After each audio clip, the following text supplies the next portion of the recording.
আরে বন্ধু তুই না মারা গেছ। বন্ধু তুই আমাকে বাঁচা, আমার কবরে অনেক আযাব হইতেছে। কিন্তু বন্ধু তুই তো নেককার এবং 5 ওয়াক্ত নামাজ দিছিস, তাহলে তোর কবরে কেন আযাব হইতেছে? হ্যাঁ বন্ধু, আমি সঠিক পথে চলতাম এবং 5 ওয়াক্ত নামাজ পড়তাম, কিন্তু আমি একটা ভুল কাজ করে ফেলছি। আমি বেঁচে থাকতে একজনের থেকে 10টা টাকা দান নিছিলাম, আমি ওই লোকটাকে টাকাটা দিতে পারি নাই। তুই লোকটাকে 10টা টাকা দিয়ে আমাকে বাঁচা।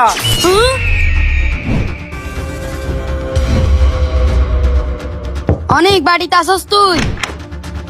কিরে রিফাত, কোনো সমস্যা? অনেক, তাহলে শুন, একটু আগে না আসছিল আমার কাছে। আরে তুই কি ভাগে ভাগে তো কিভাবে আসবো, ও তো মারা গেছে। আচ্ছা তাহলে শুন। তুই লোকটাকে 10টা টাকা দিয়ে আমাকে বাঁচা। আচ্ছা বুঝতে পারছি, তাহলে চল।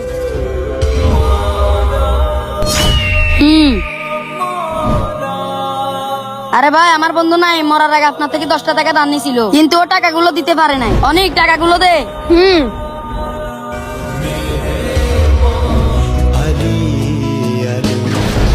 তোর জন্য মন থেকে দোয়া রইলো বন্ধু, তোর জন্য আজকে আমি জান্নাতে প্রবেশ করতে পারবো। গাইস, ভিডিওটি ভালো লাগলে চ্যানেলটি সাবস্ক্রাইব করুন।